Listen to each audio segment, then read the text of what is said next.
This is a great example of a question that I would approach totally differently depending on whether I was given answer choices or given just that kind of student-produced response box, the one where we have to come up with our own answer. So since we're given choices, let me show you that method first. It's pretty obvious to me. I'm going to go to Desmos, right? Because they want to know when this equation has exactly one solution, and they give me 4 possible values of C. I can just test those out. So let's just type what we have into Desmos. And I will make one change. Let me show you. I'm going to type negative 2x squared plus 20x. Make sure as you're typing into Desmos, you're not messing up. Let's do plus C. We'll do that just for the sake of continuity. And it allows me to add a slider, so that's fine. Now, if I do equals 0, right, what's going to happen is my parabola is going to disappear. And I'm going to start to see it as straight lines. But already, even just with that purple, right, like one of the lines seems to be very close to the y-axis, and it's hard to see that line, you know? So that already makes me nervous. I don't like what Desmos is doing here. It's basically solving this equation for me when the C value is 1 and giving me vertical lines to represent the x-intercepts of this particular parabola that we would have if it wasn't equal to 0. So all that is to say, I can make one slight adjustment, and that's basically just delete the equal 0, and now it displays as a parabola. Again, you can kind of see it starting to curve towards the top. And that's what I want, because I understand what they're really asking. They're asking if this were a full parabola, right?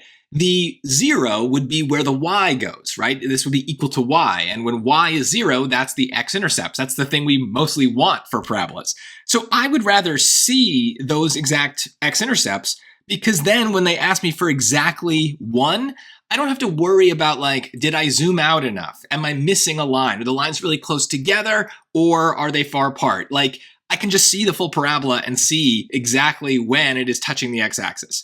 Now it's just a matter of testing out the answers. So let's keep it as a parabola here. And let's do C is negative 68. Negative 68. Okay, well, I don't see it, but let's see. There it is. And look, what I see is that it doesn't touch the x-axis at all. It's way below. And again, if I were to put this as equal 0, everything disappears. And now I could be zooming forever trying to look for those lines that don't exist. This is why I don't like the equal 0 part. I'd rather see the parabola and just know that this has no solution. So this is wrong, but I at least can see it very clearly. It's not touching the x-axis. So let's keep going. Let's go to negative 50. And that looks pretty close. So let's zoom back in. And yeah, that looks like it's touching exactly once, right? It's hitting it and kind of coming back down, right? So that looks pretty good. But of course, it's possible I need to zoom in more or something like that. But for now, the easiest thing to do is just to try the other choices. Negative 32, you can see very clearly this has 2 x-intercepts, so that's no good. And if C were 0, going all the way back here, again, I can see it. That's pretty much what I had before. There's 2 x-intercepts, so that's no good. So yeah, B is definitely the answer. And if this were on the actual test, this would probably take me all of 30 seconds, probably even less, just enough time to type out the answer choices and the original equation and to make sure I didn't type them in correctly. But this would be a 30-second question. That is technically a hard question because of the topic, but is not one that would be difficult with Desmos. And that's the benefit of answer choices. Now, if we didn't have answer choices, we could still do this exact same method and then just play with that slider until we find the answer. For me, I don't like that because that could go on forever, right? Negative 50 is, I don't know, that's kind of a far number. So I might be trying things for a while and playing with that slider for a while. Plus, I'm always worried, what if the answer isn't some nice number? What if it's negative 50 and 1/3 or negative 50 and 1/7? Right? Those are weird numbers that I wouldn't ever really come upon if I were using the slider, right? I'd have to kind of luck my way into the right decimal. So I don't trust that method. It could work, but it's riskier. So for me, that is a point where I would prefer to just do the algebra, which also isn't so bad. And there may be cases where Desmos won't work at all. So it's really important to know the underlying rules here. So I will show them to you.